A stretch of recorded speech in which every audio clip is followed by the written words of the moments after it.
Hello everyone, अगर आप भी कोई भी ओपन यूनिवर्सिटी में एडमिशन लेते हैं या फिर एग्जाम देते हैं तो वहां पर आपको डीईबी आईडी मांगा जाता है। तो आप अपना डीईबी आईडी कैसे क्रिएट करेंगे, साथ ही यहां पर इसे क्रिएट करने के लिए आपको कौन कौन से डॉक्यूमेंट इसमें लगने वाले हैं, देंगे पूरी जानकारी इसी वीडियो में। तो इस वीडियो को एंड तक जरूर देखें। चलिए तो सर्च बार पे आ जाते हैं। यहाँ पर सिंपली आपको टाइप करना है डीईबी और एंटर करना। तो यहाँ पर उनका जो ऑफिशियल वेबसाइट है वो आपको देखने मिलेगा, जिसपे आप क्लिक कर कर उनके ऑफिशियल वेबसाइट में आ जाएंगे। आप यहाँ पर देख सकते हैं उनके ऑफिशियल वेबसाइट में आकर यहाँ पर पहला स्टेप में बताया जा रहा है कि आपको एबीसी आईडी की जरूरत होगी। तो यहाँ पर एबीसी आईडी आप कहाँ से मिलेगा आपको, तो डिजी लॉकर में आप एबीसी आईडी देख सकते हैं। तो साथ ही आप जब एबीसी आईडी एंटर करेंगे उसके बाद ही यहाँ पर आप क्रिएट कर पाएंगे डीईबी आईडी। तो चलिए फिर डिजी लॉकर ओपन कर लेते हैं। तो यहाँ पर डिजी लॉकर आप लिख कर एंटर करेंगे और उनके ऑफिशियल वेबसाइट में आ जाएंगे। आप देखेंगे यहाँ पर ऑफिशियल वेबसाइट का लिंक यहाँ पर दिया गया है, जिसपे आपको क्लिक कर कर उनके डैशबोर्ड पर आ जाना है। अब यहाँ पर देखेंगे कि लॉगिन एंड रजिस्ट्रेशन का ऑप्शन दिया गया है। तो यहाँ पर आप लॉगिन रजिस्ट्रेशन दोनों कर सकते हैं। अगर अभी तक आपने रजिस्ट्रेशन नहीं किया तो हमारे पिछले वीडियो को देखकर आप रजिस्टर कर सकते हैं, हम उसका लिंक डिस्क्रिप्शन बॉक्स में प्रोवाइड करा देंगे। अब यहाँ पर देखेंगे कि दो विकल्प यहाँ पर आपको देखने मिलेगा, एक मोबाइल से आप लॉगिन कर सकते हैं और एक आधार यूज कर कर इसे लॉगिन कर सकते हैं। अगर आपको मोबाइल नंबर याद नहीं तो यूज आधार में आप जाएंगे, यूजिंग आधार करके यहाँ पर आपका आधार नंबर एंटर करना। और एक चीज ध्यान रखेंगे कि यहाँ पर आप आधार नंबर में मोबाइल नंबर रजिस्टर होना जरूरी है। आप यहाँ पर कंटिन्यू करेंगे। अब जैसे ही कंटिन्यू करेंगे तो यहाँ पर 6 डिजिट का पिन आपसे मांगा जाएगा। अगर मान लीजिए आपको 6 डिजिट का पिन यहाँ पर आपको पता नहीं है तो यहाँ पर फॉरगेट, यहाँ पर सिक्योरिटी पिन का जो ऑप्शन दिया है उसको आप यूज कर कर आप अपना पिन रीसेट कर सकते हैं।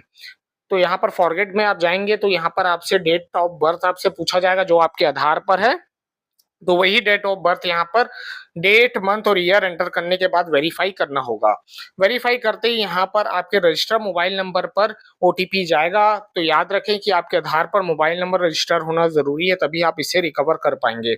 ओटीपी एंटर करने के बाद अब यहाँ पर वेरीफाई का ऑप्शन दिया गया। जैसे आप इसे वेरीफाई करेंगे तो यहाँ पर देखेंगे सेट योर सिक्योरिटी पिन। तो यहाँ पर डिजिट यूज करना है। तो यहाँ पर 6 डिजिट आपको यूज करना है। तो कोई भी आप अपने हिसाब से रख ले जो आपको याद रहे। उसको एंटर करने के बाद यहाँ कंप्लीट करेंगे। आप कंप्लीट करेंगे तो अब फिर आप उनके डैशबोर्ड में आएंगे, लॉगिन में जाएंगे, फिर उसके बाद मोबाइल नंबर या फिर आधार यूज कर कर लॉगिन करेंगे। जैसे ही यहाँ पर अपना आधार नंबर एंटर करेंगे उसके बाद आप करेंगे कंटिन्यू, ये चीज का ध्यान रखेंगे। उसके बाद जैसे आप कंटिन्यू करेंगे तो यहाँ आपसे पूछा जाएगा आपका सिक्योरिटी पिन। तो जो आपने पहले रीसेट किया वही पिन आपको यहाँ पर एंटर करना होगा।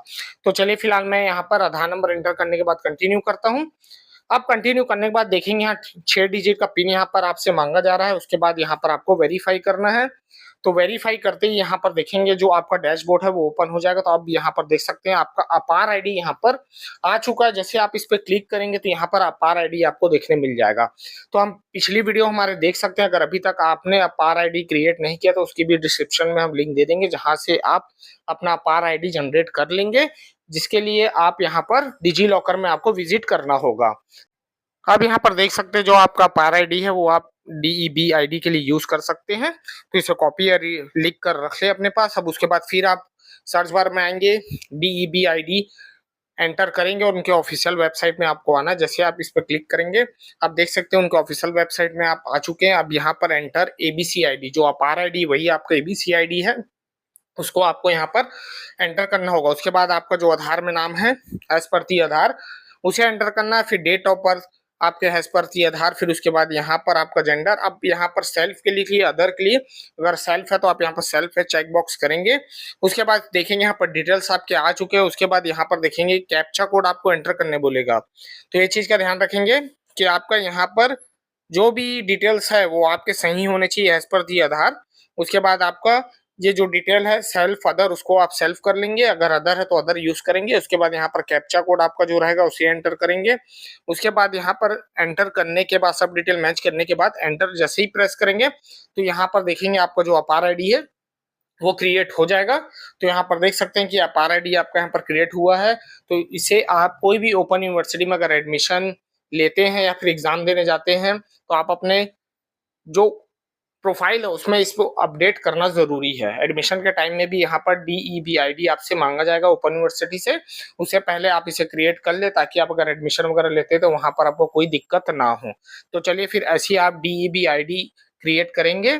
चलिए तो फिर मैं ऐसी इंटरेस्टिंग वीडियो बनाता रहूँगा। मिलता हूँ नेक्स्ट वीडियो के साथ। Thank you.